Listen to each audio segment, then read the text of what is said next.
Nous ne devrions pas être surpris de découvrir que la BBC est une bête contradictoire, qui ne parle pas d'une seule voix et qui n'agit pas d'une seule volonté. Il ne pourrait en être autrement. Une grande organisation qui a traversé 100 ans de guerre, de crise, de changements sociaux, tout en restant populaire auprès du peuple britannique et qui n'a jamais été suffisamment détestée par aucun gouvernement pour être supprimée ni privatisée, doit être une organisation très flexible.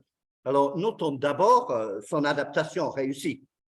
61% de la population britannique aujourd'hui a une opinion positive de la BBC. 90% de la population utilise les services de la BBC au moins une fois par semaine. David Hendy, dans son impressionnante alors j'essaie de cendre mon diapo et j'arrive pas trop. Ah oui, voilà, j'avais pas la main. David Hendy, dans son livre impressionnante histoire de la BBC, souligne un aspect de la complexité de cette organisation. Il écrit: son statut d'organisme national noble, étroitement impliqué dans le monde de la haute politique, a toujours coexisté avec un rôle dans nos propres vies domestiques et nos paysages émotionnels individuels. 100 ans d'existence, donc des millions d'heures d'émission, une réputation mondiale. Comment est-il possible de traiter un tel sujet en 50 minutes? Mon intention est de me concentrer sur le sens du service public pour la BBC. Je retracerai certains de ses succès et ses échecs en matière de service public dans l'entre-deux-guerres, dans le boom de l'après-guerre et dans la longue crise, avant de conclure sur quelques forces et faiblesses de la BBC de 2022. Et dans mon récit, je voudrais tenter d'éviter une erreur qui me semble très courante dans les débats autour de la BBC, celle de la réduire à ses émissions d'information et d'actualité, à sa vision politique en tant qu'interprète majeur des événements du jour. N'oublions pas que de loin, la majeure partie de ces émissions ne traite pas de l'actualité. Et vous voyez là, j'ai mon table des matières, si vous voulez. Qu'est-ce que le service public? Un projet à la fois progressiste et élitiste. Le service public pendant les 30 glorieuses, comme on dit en français, l'époque néolibérale et les dynamiques de la justice sociale et du changement technologique, la BBC sous pression en 2022, tout un programme.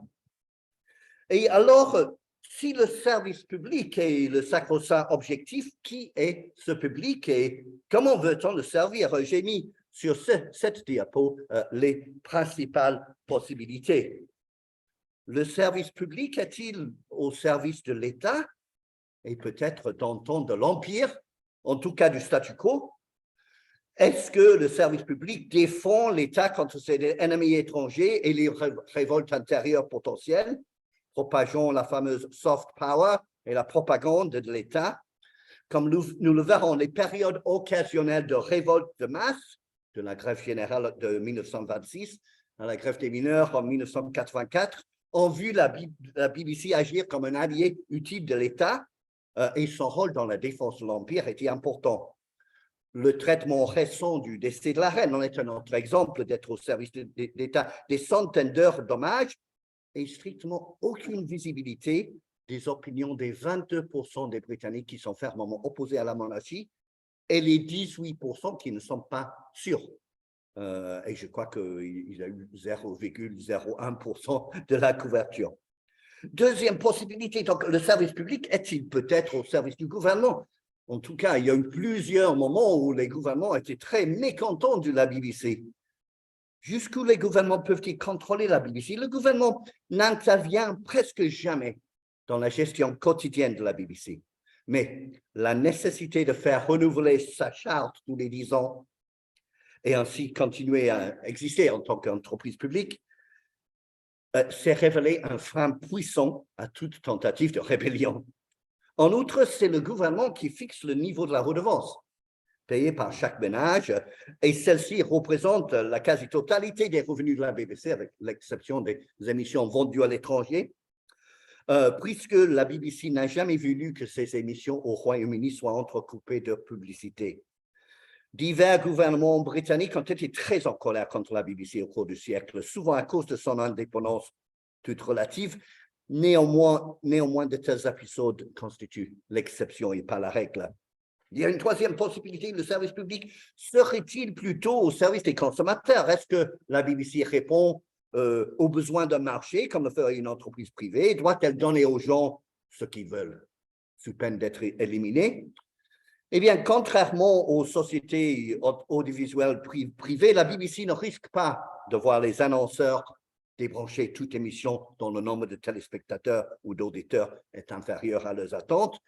Néanmoins, si le nombre de téléspectateurs et d'auditeurs radio diminue constamment, la pression politique exercée sur le gouvernement pour qu'il se débarrasse de la BBC pourrait bien se renforcer. La BBC est obligée d'être perçue comme produisant un bon nombre d'émissions très populaires. J'ai encore de possibilités. Le service public consiste-t-il à servir les citoyens, les êtres humains en société et en collaboration? Doit-elle nourrir l'éducation des individus qui souhaitent être des acteurs conscients et informés de leur temps ou qui visent à devenir des êtres humains modernes, épanouis grâce à un accès du plus varié à la culture? Enfin, est-ce qu'il est possible pour un service public de l'audiovisuel tel que la BBC de servir le peuple, dans le sens de servir les intérêts du peuple contre les élites, peut-il avoir un rôle sainement subversif ou au moins progressiste en fournissant l'information et le soutien moral qui peuvent faire avancer une bataille collective pour améliorer la société et construire la justice sociale?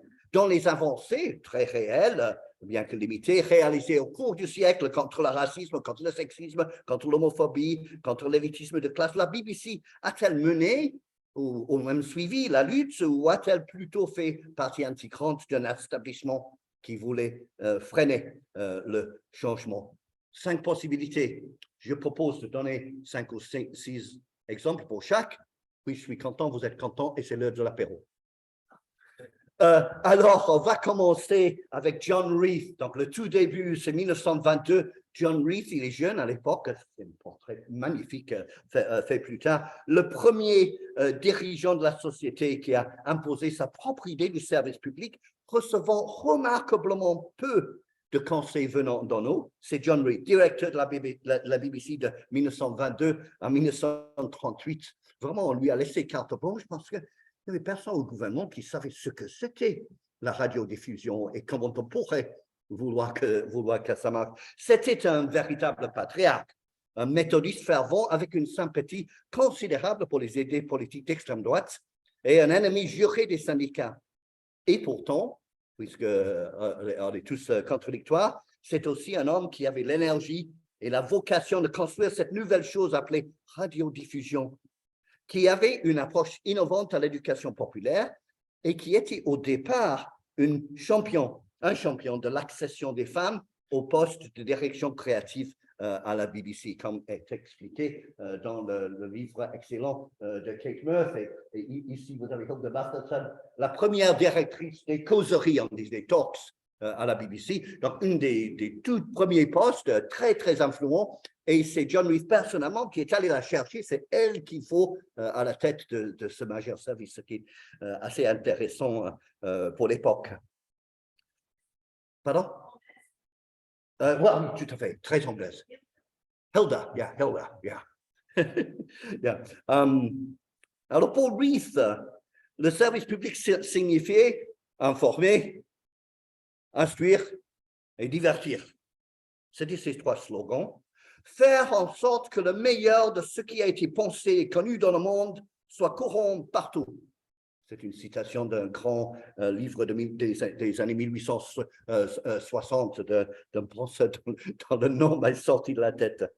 Cependant, le meilleur dont il parle était généralement conçu de manière élitiste. Les gens devraient, selon sa vision, écouter plus d'opéra et de musique classique, moins de music-hall et de musique de danse. Les gens devraient respecter le jour du Seigneur, respecter les élites et chercher à s'améliorer. Tout cela se mêle de l'idée stricte que se fait Ruiz de la pratique religieuse. Pendant plusieurs années, les émissions radiophoniques du dimanche étaient très austères. Des cantates de Bach, tous les dimanches après-midi, les services religieux et des présentations d'œuvres caritatives étaient les seules émissions autorisées le dimanche. Je suis allé voir, en prenant un dimanche au hasard, le 6 mars 1938, 16h, nouveau livre sur la religion. 16h20, Fred Hartley et son sextet. 17h, la splendeur de la Bible. 17h20, oratorio de Bach. 19h15, un récital de pianoforte. 19h55, service religieux catholique. 20h45, la bonne cause de la semaine. Ça avait cette lourdeur. Cet élitisme de Reith avait plusieurs aspects. Pendant des décennies, de grands efforts ont été déployés pour empêcher les voix et les accents de la classe ouvrière d'être diffusés à la BBC. Le comité consultatif sur l'anglais parlé a contrôlé les ondes jusqu'à la Seconde Guerre mondiale. Et c'est M. Schwitter qui a écrit une fascinante histoire de ce comité sur le titre dicté à la population, vous le voyez là. L'obsession de la distinction, comme on dit en France, de la distinction de classe, peut parfois sembler purement paranoïque. Pendant plusieurs années, les présentateurs des informations à la radio de la BBC ont reçu l'ordre de porter un smoking à l'antenne. Même à la radio, ça s'entend quelque part. Le présentateur idéal de la BBC à la radio ressemblait au héros britannique formé à Eton. Le flegme aristocratique était de mise, l'expression des émotions n'était pas autorisée. Dans les années 30, un homme auditionné par la BBC pour un poste de présentateur s'est vu notifier qu'il avait l'air trop impliqué dans les nouvelles.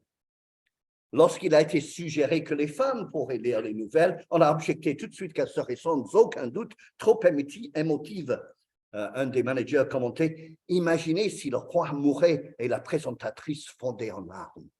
C'était la priorité. Ainsi, tant au niveau de contenu culturel que du style, la BBC de Reith a renforcé les conceptions élitistes de la culture. Il y a eu des exceptions où des équipes créatives particulières, parfois avec l'encouragement de la direction, parfois en évitant que la direction voie ce qu'ils étaient en train de faire, a pu mettre à l'antenne des questionnements et des voix les plus diversifiées. Je donnerai quelques exemples. Mais d'abord, il est important de comprendre que l'élitisme de Reith provenait néanmoins de l'aile libérale de l'élite. Son rêve était de rendre la haute culture accessible à tous. Une aile beaucoup plus conservatrice de l'élite était convaincue qu'il était inutile, voire dangereux, d'éduquer les masses ou que la tâche était impossible. L'élite libérale, en revanche, dans le sens socialement libéral, souhaitait depuis au moins 1830 que les membres de la classe ouvrière puissent s'améliorer grâce à des bibliothèques de prêt, des cours du soir pour adultes, des concerts de musique classique à 1 sou dans les nouvelles salles de concert municipales. Quoi qu'il en soit, l'arrivée de la radio a démultiplié les possibilités d'éducation et de divertissement de masse. D'ailleurs, quand Reith il écrit sur le début de la radio, il souligne comment ça a libéré des gens qui étaient très malades et ne pouvaient pas quitter la maison, comme c'était vraiment une fenêtre sur le monde. La BBC, créée en 1922, était au départ une société privée, composée d'entreprises qui fabriquaient et vendaient des postes radio et qui se sont donc regroupées pour produire des programmes qui encourageraient les gens à acheter des radios.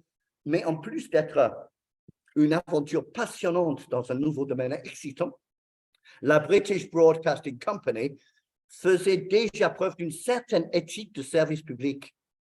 Et en 1927, cela a été officialisé lorsque la British Broadcasting Company est devenue la British Broadcasting Corporation. Sans changer de sigle, sans changer de directeur général, John Reith est resté dirigeant jusqu'en 1938 et a reçu d'innombrables médailles du roi. Son nom entier, c'est John Reith, First Baron Reith, KT, GCVG, CBE, CBTDPC. Voilà. Très désireuse d'éviter ce qu'elle considérait comme la programmation avilissante et chaotique de la radio aux États-Unis, la BBC ne devait émettre aucune publicité et n'en a jamais émis depuis. Elle sera financée par, bonjour, Bienvenue. Elle sera financée par une redevance imposée à chaque foyer possédant une radio et plus tard une télévision. Elle sera en situation de monopole jusqu'en 73 pour les émissions de radio, jusqu'en 55 pour les émissions de télévision. Alors, dans cette première période, entre les deux guerres mondiales, qui la BBC a-t-elle donc servi? Que la BBC soit quotidiennement au service de l'État ne me semble pas controversé. Lors des grandes crises, c'est plus visible. Lors de la grève générale de 1928, la BBC a certainement servi les intérêts de l'État contre ceux des grévistes en refusant de diffuser certains éléments favorables aux grévistes, notamment un discours de l'archevêque de Canterbury. La BBC a fourni une opposition essentielle à la grève dans une situation où la presse écrite ne paraissait plus. Une minorité des responsables du côté du gouvernement, notamment Winston Churchill, souhaitait que la BBC soit réquisitionnée par le gouvernement pour être sûr de sa loyauté. Mais Reith parvient à éviter cela et même à convaincre le gouvernement qu'une certaine mesure d'indépendance et d'équilibre de la BBC la rendrait plus utile et non pas moins utile à l'État. Nous savons tous que dans les pays où les médias sont étroitement contrôlés par le gouvernement, un des résultats principaux, c'est que la population ne croit rien à ce qu'ils entendent dans la radio ou qu'ils voient à la télévision. Tout au long de son histoire, la BBC présentera les grèves comme un problème. Lorsque les entretiens télévisés verront le jour, les PDG seront interviewés dans le bureau, les syndicalistes dans des parkings venteux. Tous les outils d'information médiatique permettant de fixer l'ordre du jour, de dire au public quelles questions sont importantes, les valoriser et de les sélectionner, seront déployés de façon presque identique entre la BBC et les radios et télévisions commerciales. C'est une des premières grandes études des médias, il y a plus de 50 ans, qui a écrit « Les médias réussissent rarement lorsqu'ils tentent de dire aux gens ce qu'ils doivent penser. Mais ils réussissent étonnamment bien à les convaincre de quelles sont les questions clés auxquelles il faut réfléchir. » Pour revenir à l'entre-deux-guerres, John Reith croyait certainement que la BBC défendrait l'État. Lorsque la couverture radiophonique atteignait l'ensemble du pays de Galles, au milieu des années 20, il déclare, Reith, que la diffusion dans les bassins miniers contribuera grandement à contrer les doctrines du communisme et du bolchevisme si fréquemment prêchées dans ces régions. Un autre exemple parmi beaucoup, le nom même de Empire Service de la BBC, service créé en 1932, le désigne comme un défenseur du statu quo. Si l'on se penche donc sur les autres utilités de la BBC à l'époque, si on se penche sur la question de savoir si la BBC servait les consommateurs ou les citoyens, c'est sans doute la seconde option, les citoyens qui prédominent quelque part à cette époque. La BBC ne pouvait pas donner aux consommateurs ce qu'ils voulaient, car la radio étant si nouvelle, presque personne ne savait ce qu'il fallait en attendre. En outre, il faut dire que John Reith n'était guère porté sur le fait de donner aux gens ce qu'ils veulent, même si cela avait été possible. Peu de gens savent ce qu'ils veulent, et très peu ce dont ils ont besoin. Il aimait répéter. La BBC pouvait être sensible aux milliers de lettres que les auditeurs envoyaient chaque semaine, mais ce n'est qu'en 1936 qu'une unité de recherche a été créée pour étudier l'opinion du public et elle a été mise en place plus ou moins contre la volonté de John Reith. En général, il s'agissait plutôt donc de donner aux citoyens ce que la BBC jugeait utile. Les causeries de la BBC étaient organisées par Hilda Matheson, engagée par Reith. Elle était modérément de gauche. Parmi les personnes invitées à donner des conférences figurent George Bernard Shaw, Rebecca West, Virginia Woolf. Et Matheson met en place l'émission Une semaine à Westminster, qui permettait d'inviter les quelques députés femmes pour expliquer les processus et les controverses politiques à un public féminin qui avait tout récemment, en 1928, obtenu le droit de vote. Les politiciens et les journaux de droite à l'époque reprochaient aux causeries de la BBC d'être trop abondantes, trop ennuyeuses et trop gauchistes. En 1931, le Daily Mail affirme que les conférences de la BBC font la promotion du socialisme, du communisme et de l'URSS. Un autre exemple de service pour le citoyen d'éducation populaire, 10 ans plus tard, c'est l'émission The Brains Trust, produite à partir de 1941. Il présentait un panel d'intellectuels qui tentaient de répondre sans préparation aux questions envoyées par les auditeurs. Parmi les participants figuraient C.S. Lewis, l'auteur des livres de Narnia, A.J.P. Taylor, historien communiste, Bertrand Russell, Isaiah Berlin, ainsi que l'économiste Barbara Ward, l'actrice Anna Neagle et un certain nombre de scientifiques de premier plan. The Brains Trust était l'un des programmes les plus populaires aux heures de pointe. Elle était écoutée chaque semaine par environ 29% de la population britannique. C'est des choses qu'on ne peut plus faire. Elle recevait 4 à 5 000 lettres d'auditeurs chaque semaine. Il s'agissait d'une éducation de masse impressionnante, présentée néanmoins dans un format divertissant. Pour ceux qui cherchent, pendant l'entre-deux-guerres, une BBC qui servait le peuple, on peut trouver à cette époque, occasionnellement, des contenus socialement progressistes, voire politiquement radicaux. Pour la série d'émissions de 1934 sur la Grande-Bretagne industrielle, John Hilton, professeur en relations industrielles, a été envoyé à visiter une centaine d'usines un autre type d'usine et de mines afin de se faire une idée de l'opinion des ouvriers et des ouvrières. Un peu plus tard, a été produite une série de 4 reportages sur les principales industries du Nord, la série était intitulée « Acier, coton, humanité, laine et charbon ».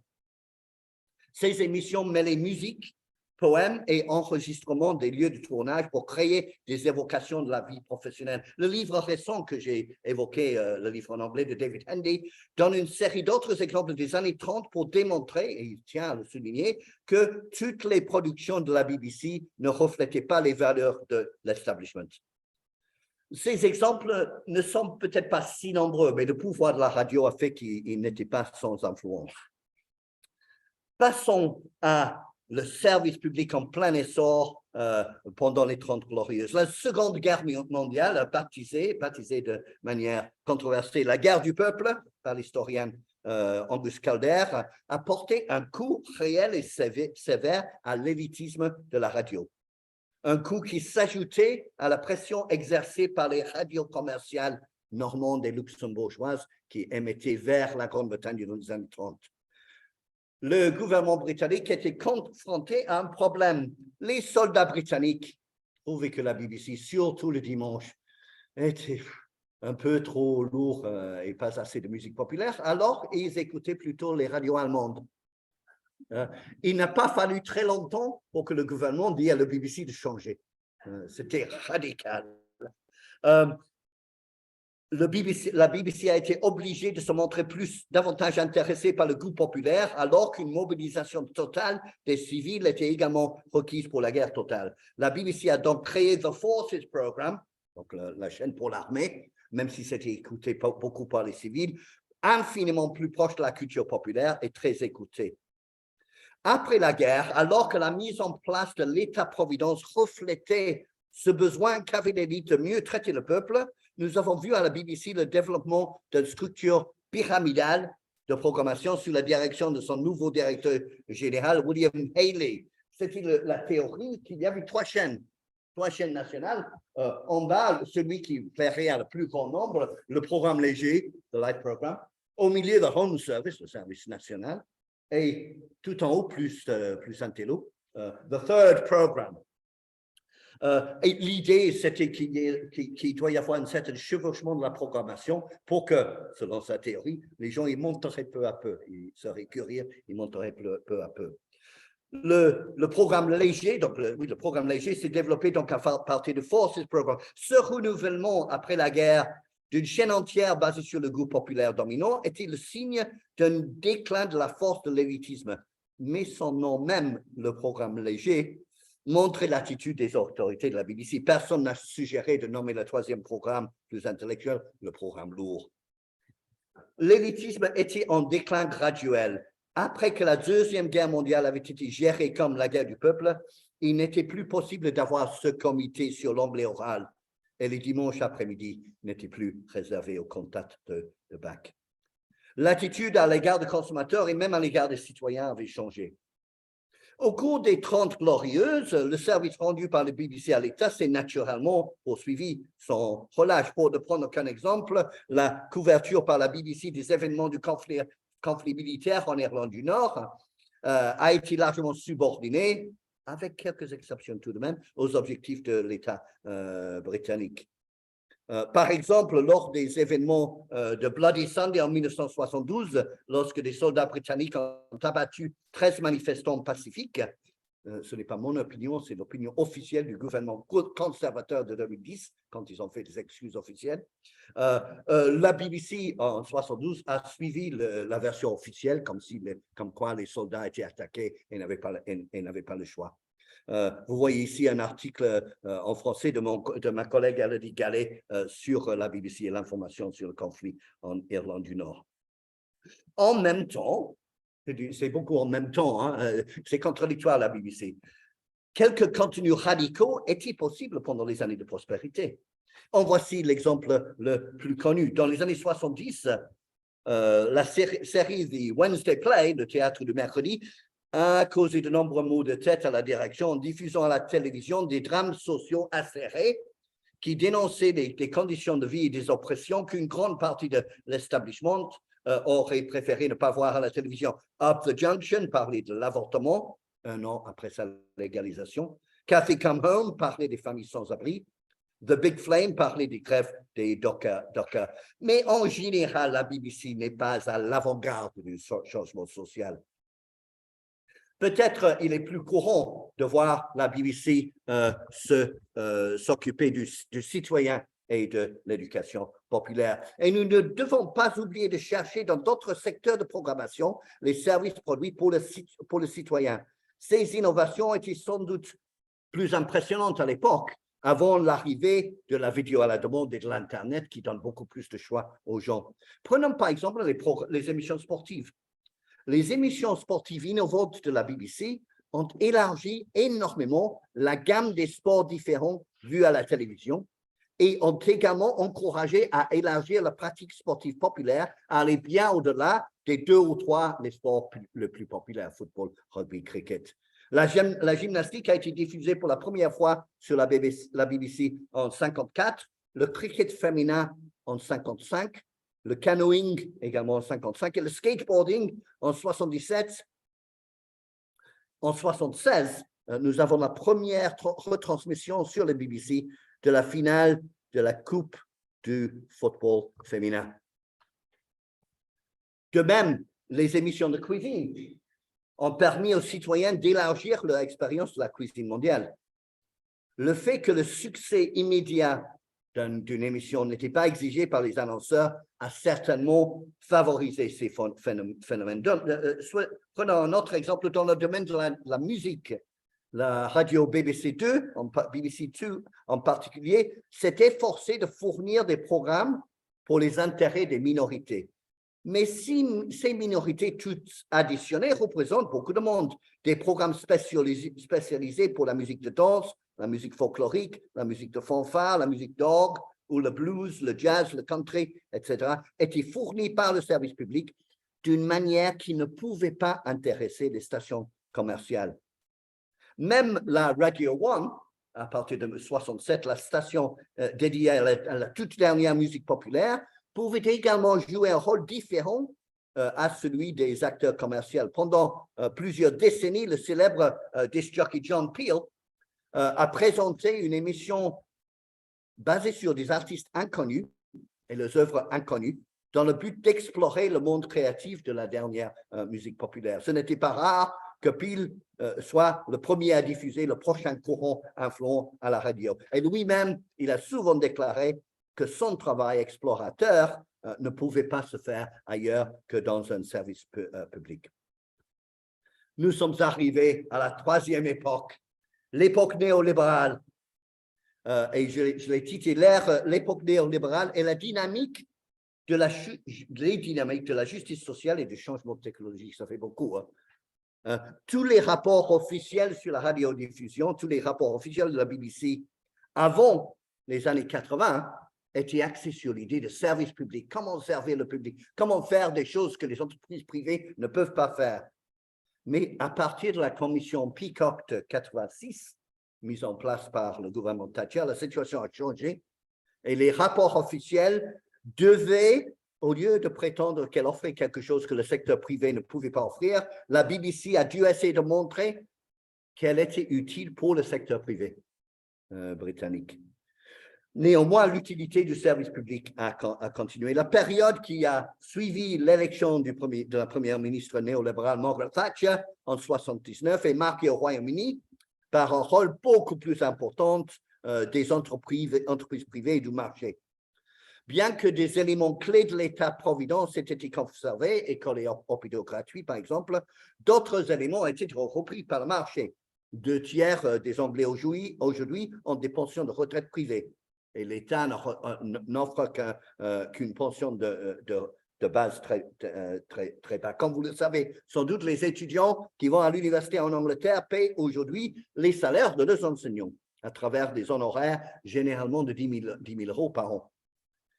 Dans le domaine de l'audiovisuel, cette introduction de la marché donne une série de réformes qui ont suivi le rapport Peacock de 86. La BBC a été obligée d'acheter un grand nombre de ses programmes, de ses émissions à des sociétés de production privées et de produire moins de programmes en interne. Et tout comme, effectivement, dans le service national de santé, il y avait toute une série de réformes qui visaient à mettre les hôpitaux en concurrence les uns contre les autres, à imiter les mécanismes du marché au sein du service public, même quand les patients ne payaient pas. Parce que l'idée du libéralisme, surtout anglais, c'était que l'entreprise privée, c'est la meilleure manière d'organiser des activités humaines. Et donc, tout ce qui n'est pas entreprise privée doit ressembler, doit imiter. Et c'était la même chose dans la BBC. Producer Choice, c'était mis en place pour imiter le marché, promouvoir le choix des concurrences, y compris entre les départements de la BBC. Le directeur général l'a accepté parce qu'il espérait comme ça éviter la privatisation. Margaret Thatcher aurait voulu privatiser la BBC et la commission Peacock a été mise en place pour faciliter cela, c'est-à-dire un comité d'experts. La majorité des gens un peu connus, c'est des économistes conservateurs, ce n'est pas des gens de l'audiovisuel. Mais c'était politiquement trop risqué. C'est-à-dire que le coût politique était plus finalement le budget de la BBC comparé à l'éducation, la défense, la santé. Ce n'est pas énorme. Et le coût politique semble avoir été trop, et donc ça n'a pas été privatisé.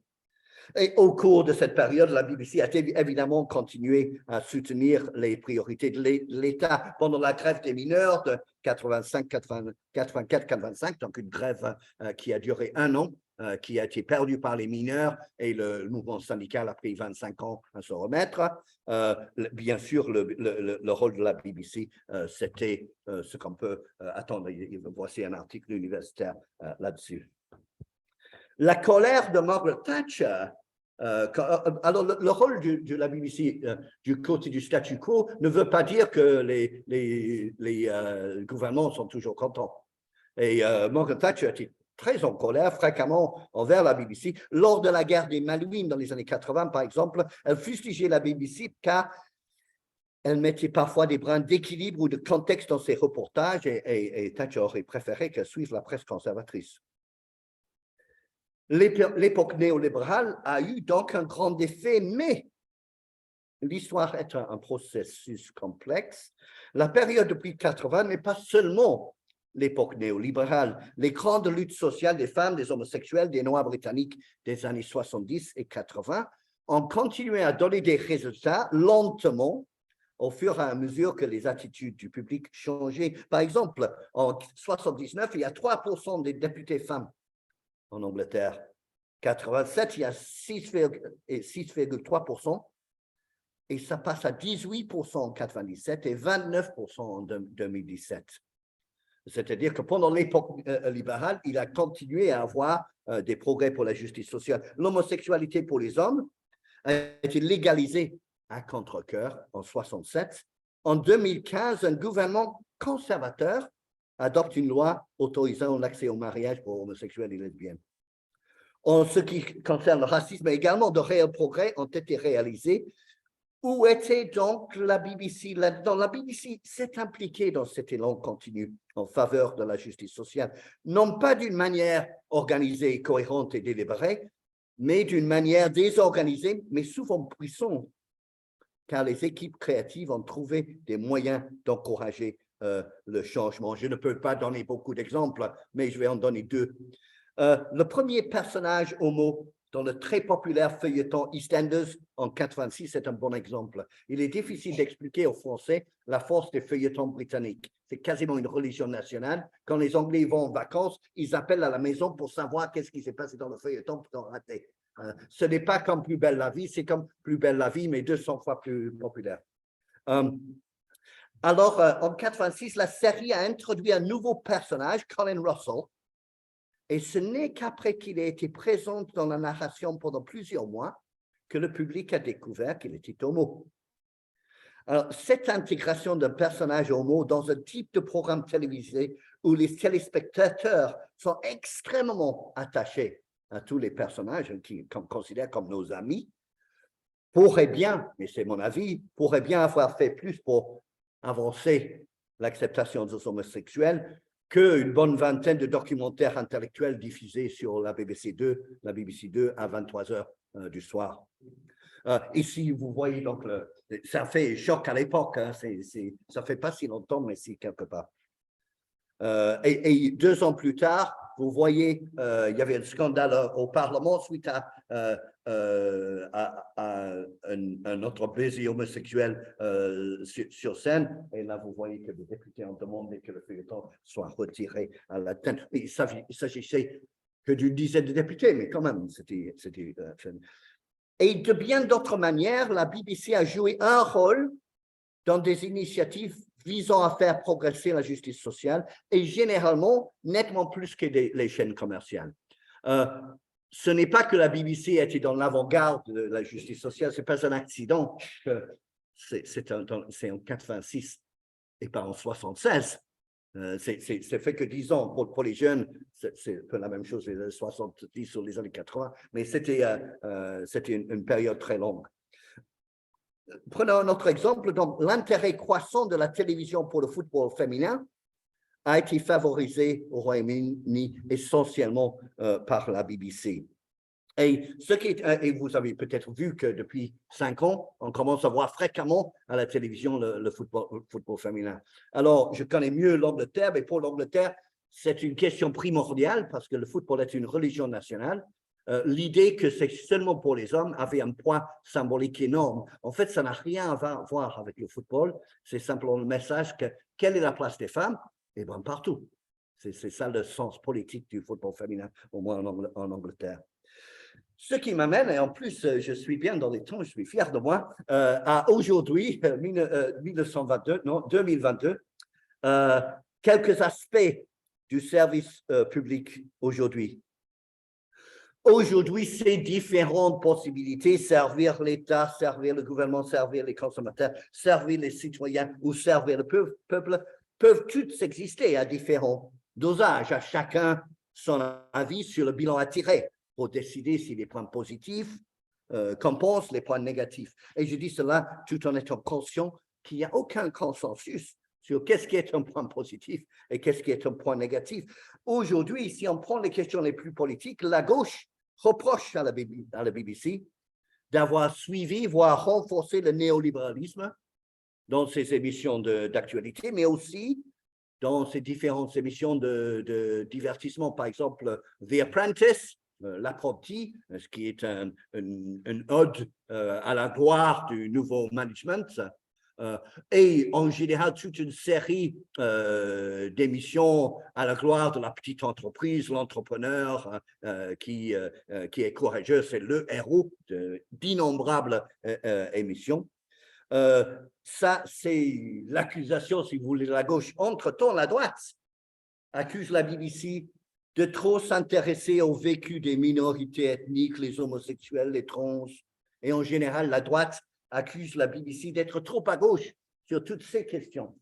Et la BBC, pour sa part, se plaît souvent à se justifier en déclarant que si on est fortement attaqué de gauche et aussi fortement attaqué de droite, eh ben, Ça doit être qu'on a raison. C'est moyen comme conclusion.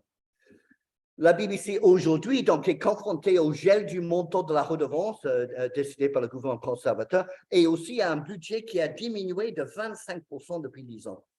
Elle a annoncé tout récemment la suppression d'un millier d'emplois parmi ses 22 000 salariés. Elle a annoncé la fermeture de plusieurs radios locales et la restriction de la chaîne pour enfants CBBC à une diffusion sur Internet.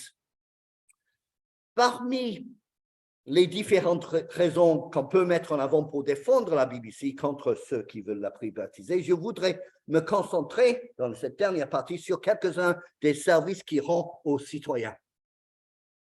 Parce que moi, je prends parti, je considère qu'il faudrait défendre la BBC. Ceux qui ne sont pas d'accord avec moi disent non, non, non, il faut enlever la BBC ou que ce soit un abonnement payant. Hein? Que ce soit pour ceux qui ont choisi de l'avoir et plus un service public. Alors, je voudrais commencer dans le domaine du documentaire scientifique. Le premier point à souligner est la domination absolue du service public dans le domaine de la science vulgarisée et l'histoire des sciences pour le grand public. La contribution de la télévision commerciale britannique est proche de zéro, et la contribution de la radio commerciale est inexistante. Alors, la BBC très tôt a eu cette intention d'éducation populaire. Dès 1923, certaines des toutes premières émissions, là vous voyez, causerie sur la chimie de la vie, et un peu plus loin, la chimie du jour de lessive. Donc, vous voyez l'envie de rattacher à la vie quotidienne des théories, parce qu'en fait, il y a beaucoup de chimie dans l'histoire de la lessive, on me dit. 2 ans plus tard, oh non, la même année, hein, la même année, encore un, s'il vous plaît, merci, la même année, Scholars Half Hour, une petite causerie sur l'histoire des mathématiques. OK. En 1923 déjà, c'est quelque chose de complètement nouveau. Examinons maintenant quelques émissions scientifiques à la radio et à la télévision de la BBC au cours des 40 dernières années, dont beaucoup continuent aujourd'hui. Nous avons par exemple Horizon, 1964 à 2022, pas mal, 1200 épisodes jusque-là. Et dès le début, l'équipe était déterminée à ce que la science ne soit pas excessivement simplifiée. Pour ceux d'entre vous qui connaissent, ils avaient dit qu'ils voulaient le niveau de Scientific American. Il faut le lire le matin et pas le soir, hein, Scientific American, c'est assez costaud. Encore plus impressionnant, voilà quelques-uns des épisodes récents de Horizon. Nous sommes dans quels univers, hein? Le grand théorème, on dit en français, le grand théorème de Fermat. D'ailleurs, il était français, je crois. Oui, voilà. En plus. Encore plus impressionnante dans sa longévité, l'émission mensuelle The Sky at Night, donc le ciel la nuit, 1957 jusqu'à aujourd'hui, et avec le même présentateur de 57 jusqu'à 2013. C'est après, les tout derniers épisodes avant son décès, il le faisait chez lui parce qu'il ne pouvait pas bouger. Et en fait, le dernier épisode, c'est très, très peu de temps avant sa mort. Les sujets abordés comprenaient le cycle de vie des étoiles, les trous noirs, les étoiles à neutrons, etc. Mais aussi, chaque mois, un phénomène qui se produisait au moment de la diffusion a également été couvert, qu'il s'agisse d'une pluie de météores, un alignement planétaire, etc. Celle-ci, Tomorrow's World, c'était un magazine hebdomadaire, donc de 64 à 2003, magazine hebdomadaire présentant les innovations en matière de sciences et de technologie, peut-être plus populaire de style, une durée d'une demi-heure, avec pas mal de séquences de 2-3 minutes, et présenter des exemples de nouvelles technologies. Par exemple, en 72, la première montre numérique, le premier téléphone mobile à l'écran en 1969, ou l'aspirateur robot en 96. Également, c'était un petit peu progressiste dans la mesure qu'ils avaient une présentatrice féminine dès 1974. Mais ils ont bien sûr présenté beaucoup d'inventions qui n'avaient aucun avenir et qui sont disparues. À la radio, regardons quelques émissions scientifiques de la radio. Il y a celui-ci, La vie scientifique. Et en fait, il y a plus de 250 épisodes. Donc, en fait, à chaque fois, ils prennent un scientifique ou une scientifique et ils essaient de le faire raconter qu'est-ce qui a fait s'intéresser aux problématiques qu'ils traitent aujourd'hui. Et voici quelques-uns des émissions tout récentes sur le corail, sur l'intelligence artificielle, sur les insectes. Voilà, il y a beaucoup de variétés. Enfin, comme je ne peux pas énumérer toutes les émissions, je voudrais évoquer un groupe impressionnant de petites séries sur l'histoire des sciences. On a tout d'abord, en 2013, en 3 parties, la précision, la mesure de toutes choses. D'ailleurs, il a été diffusé en Belgique, peut-être en France, mais en Belgique en tout cas. En France aussi, c'est fabuleux. C'est le même gars, je crois, c'est du Sautois. Ah non, ça c'est du Sautois. L'histoire des mathématiques, professeur à l'université d'Oxford. 4 programmes, 4 émissions, celui-là, 4 épisodes. Le langage de l'univers, le génie de l'Orient, les frontières de l'espace et vers l'infini et au-delà. Alors, il y a un côté homme blanc de bonne famille, voyage dans le monde, mais les explications mathématiques sont vivantes et de très bonne facture. En fait, il y a une tentative d'essayer beaucoup de formules différentes afin de créer un public. En fait, mon point principal, c'est qu'il ne s'agit pas de satisfaire un marché. Il ne s'agit pas de satisfaire un public, mais de créer un public. Ce n'est pas un public établi, il le crée. Et ça, c'est quelque chose qui est très, très fort pour moi. Dans les expérimentations, celui-là, un quiz mathématique et humoristique. Pourquoi pas? Fallait l'essayer. Bien sûr, puisqu'ils sont britanniques, le ton léger, enjoué, humoristique est quasiment obligatoire, on m'a dit. Alors, et cela se trouve partout. Il y a une certaine légèreté, côté ludique. Prenons par exemple cette série sur les secrets de la taille. Donc, c'est une série en 4 épisodes de l'infiniment petit à l'infiniment grand. Et donc, vous voyez que voilà, le présentateur, quand il parle de l'atome, tout d'un coup, devant lui, il y a un atome dans la salle, ou si c'est une onde, voilà, c'est une onde. Et évidemment, pour expliquer comment l'univers s'étend, il est obligé de gonfler lui-même toute une série de gants caoutchouc. Toutes ces séries scientifiques, donc ils évitent les têtes parlantes sérieuses, ils essaient d'interviewer de jeunes scientifiques au travail dans un laboratoire et ils font beaucoup confiance à un présentateur sympathique qui part à l'aventure. Outre le ton léger, j'aurais quand même peut-être une petite... Est-ce que j'ai le temps? Non, je vais sauter un paragraphe seulement. J'aurais quand même une toute petite critique, et c'est que parfois l'envie de parler d'une narration très personnalisée, très émotionnelle, très mélodramatique peut le jouer des tours. Et ils l'ont essayé avec celui-ci, qui est en fait l'histoire de la science de la fin du 19e siècle, les différents théoriciens qui ont découvert la structure de l'atome. Ça s'appelle l'atome, le choc des titans. Et les titans, c'est les grands scientifiques qui ont découvert des choses. C'est présenté par Jamal Khalili. Ça retrace l'histoire de la physique nucléaire à la fin du 19e. Et le présentateur commence par déclarer que c'est une histoire d'ambition et de révélation. La série qui explique très bien la théorie atomique et la physique quantique, et dans lequel les expériences scientifiques ne sont pas du tout simples à expliquer, suit néanmoins de près un scénario mélodramatique. Les prétendues épreuves personnelles et psychologiques des scientifiques sont au centre de l'émission. Quelques citations. Rutherford était obsédé par la radioactivité. Einstein détestait les idées de bord. Heisenberg et Schrödinger se détestaient. Un exemple que j'ai trouvé particulièrement choquant, c'est celle qui ouvre l'émission pour planter le décor. Il s'agit du suicide de Ludwig Boltzmann en 1906, illustré par l'apparition lente d'un nœud coulant de bureau et une musique sinistre. Le présentateur raconte le 5 octobre 1906, dans une chambre d'hôtel près de Trieste, un scientifique allemand s'est pendu. L'un des facteurs clés de sa dépression était qu'il avait été vilipendé, voire ostracisé pour ses théories sur l'atome. Ça fait une belle histoire. Malheureusement, en fait, c'est pas. J'ai pas l'autre. En fait, le problème, c'est qu'en fait, c'est pas vrai.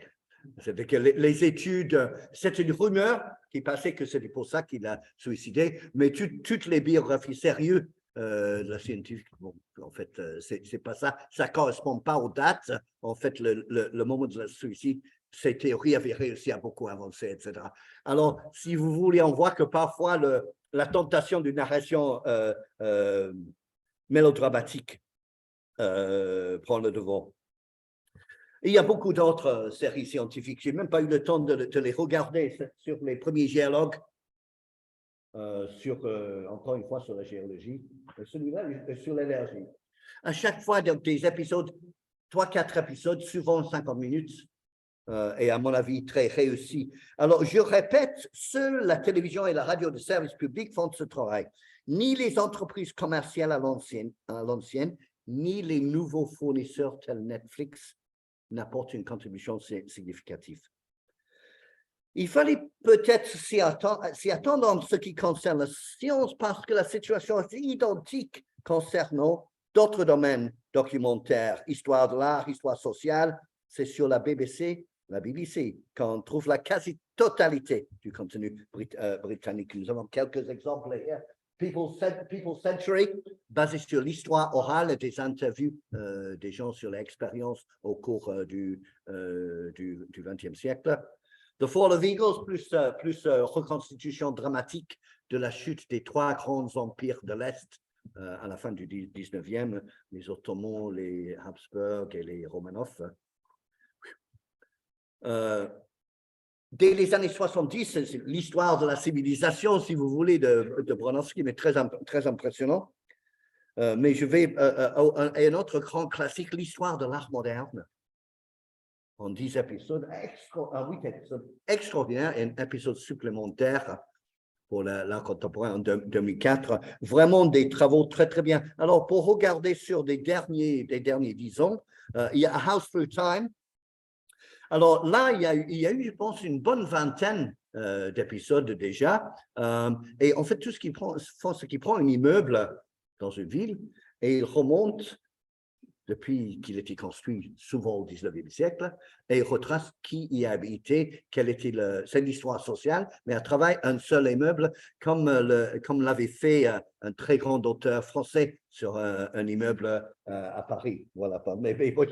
Donc, l'idée n'est pas tout à fait nouveau, mais le produire à la télévision, c'est très bien. Similaire, The Secret History of Our Streets. Donc, cette fois, c'est une rue qui est choisie à chaque fois. Il y en a d'autres, mais j'arrête là avec la radio, parce qu'également à la radio, le nombre de podcasts sur l'histoire est absolument immense. Ça, c'est une petite série, une petite sélection des séries de podcasts qui existent actuellement. Voilà encore quelques-uns. Je ne peux pas tout traduire. Alors, j'ai parlé beaucoup d'émissions éducatives parce que je pense que c'est un des points forts. Et en plus, ce sont des émissions éducatives qui souvent, quand même, ont un élément qui sont divertissants, en tout cas. Je ne dirais pas qu'ils ont un élément de divertissement, mais ils sont divertissants et ils attirent. Je sais que Secret History avait réussi quand même à avoir 4 millions de téléspectateurs. C'est quelque chose de tout à fait correct. Alors, évidemment, les consommateurs, si vous voulez, ont le divertissement plus léger quand on revient du travail tard le soir, également à ces moments à la BBC. Et The Great British Bake Off, c'est un exemple. Donc, pendant 7 ans à la BBC, avant d'être vendu à une autre chaîne publique, Channel 4. Et The Great British Bake Off, en fait, c'est le meilleur pâtissier en France. Mais il y a 2 différences. D'abord, c'est uniquement des pâtissiers amateurs Et puis, au lieu d'avoir 3 millions de téléspectateurs comme en France, il a 14 millions de téléspectateurs en Angleterre. C'est une obsession nationale. Et également, dans Strictly Come Dancing, c'est la même chose. Ça existe en France, Danse avec les stars, mais en France, 3 millions. En Angleterre, 8 millions de téléspectateurs. On adore ça. Les gens, ils sont un peu obsédés de tout ça. Voilà, j'en viens vraiment à la fin. David Hendy, l'auteur d'une histoire populaire de la BBC, souligne que la BBC fait partie intégrante de l'establishment, mais, écrit-il, de beaucoup de manières, il nous appartient aussi. Et il termine son livre par un appel à défendre le service public de la BBC contre les options néolibérales. Il y a des campagnes pour le défendre. Ça n'a pas l'air d'être une menace immédiate, c'est plutôt baisser les budgets peu à peu plutôt que l'abolir. Mais bon, moi, j'espère que ça durera encore un siècle. Je pense qu'il fait suffisamment de choses intéressantes pour le justifier. Merci.